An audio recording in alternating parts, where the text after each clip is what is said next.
Police ఉద్యోగి రమణారెడ్డి అని police ఉద్యోగి అతను కేసు పెట్టి ముద్దాయి చేసి సస్పెండ్ చేస్తారు. కేసు ఏంటంట, జగన్మోహన్ రెడ్డి గారు, వెనక కూర్చున్న సుబ్బారెడ్డి గారు, వెనక కూర్చున్న పేరు నాని, వెనక కూర్చున్నటువంటి విడుదల రజని, వీళ్ళ ముగ్గురు జగన్మోహన్ రెడ్డి గారు నలుగురు కలిసి ఆ పోలీసు ఉద్యోగస్తుడైన రమణారెడ్డిని గుద్దిచ్చో, చంపేయండి, ఎక్కిచ్చేయి, తొక్కేయని చెప్పి మేము ప్రోత్సహించామంట.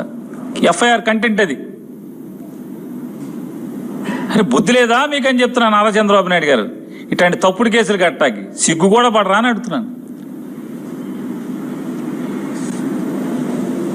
వాళ్ళ భద్రత నేను అడుగుతున్నాను.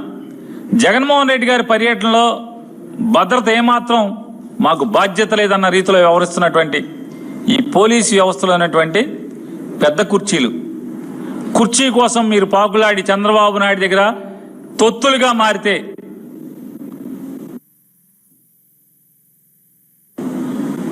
చంద్రబాబు నాయుడు, నారా లోకేష్ నాయుడు మీ తప్పుడు ఆలోచనలు ఎన్ని ఉన్నా సరే డీజీపీ కానీ ఎస్పీ కానీ ఎంత బాధ్యతగా ఉండాలి? ఐపీఎస్ అధికారులు కదా. ఎందుకు ఈ బాధ్యతాయుతంగా ప్రవర్తిస్తున్నారు వీళ్ళు? దేనికోసం? తుచ్చమైన కుర్చీ కోసమా? ఈ కుర్చీ కోసమా? చంద్రబాబు కళ్ళలో ఆనందం కావాలి, ఆనందం కోసం ఏమైనా చేస్తారు మీరు. కాకి యూనిఫామ్ కదా, 3 సింహాలు కదా నెత్తి మీద.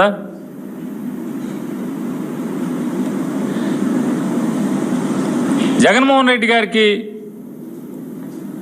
Z+ ఉంటుంది, పట్టించుకోరు, అలసత్వం.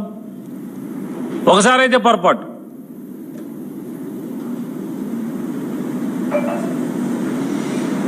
ఇవాళ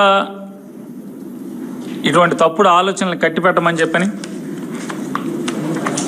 జగన్మోహన్ రెడ్డి గారి యొక్క నిన్న దేవరపల్లిలో ప్రోగ్రాంలో ఎంత బాధ్యతారాహిత్యంగా ఈ ప్రభుత్వం వ్యవహరించింది. జిల్లా ఎస్పీ వ్యవహరించారు, ఈ రాష్ట్ర డీజీపీ వ్యవహరించారు. చూడండి ఒకసారి, ఒక్కోటి వేయండి. ఒకటి మీకు ఎక్కడన్నా ఒక్క చోటన కాకి యూనిఫామ్ కనపడుతుందని చూడండి ఒకసారి. ఎక్కడ నుంచున్నారు చూడండి. వాళ్ళందరూ ఎక్కడున్నారు? అసలు వాళ్ళందరినీ ఎక్కడ పెట్టారు? పుస్తకాల్లో రాసుకుంటారు, ఇంతమంది పోలీసులు మేము కేటాయించామని.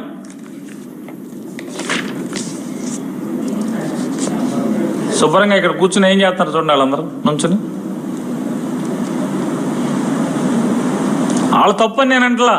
కానిస్టేబుల్స్, ఎస్ఐస్ వాళ్ళు ఏం చేస్తారు? ఎస్ఐలు, కానిస్టేబుల్స్, హెడ్ కానిస్టేబుల్స్, ఎస్ఐలు, సబ్ ఇన్స్పెక్టర్లు వాళ్ళు ఏం చేస్తారు? ఎస్పీదిను డీజీపీ ఆదేశాలు ఉంటే వాళ్ళు ఏం చేస్తారు? ఎందుకు ఉన్నాయి అంటున్నానంటే మరి ఇలా ఎందుకు ఉన్నారు?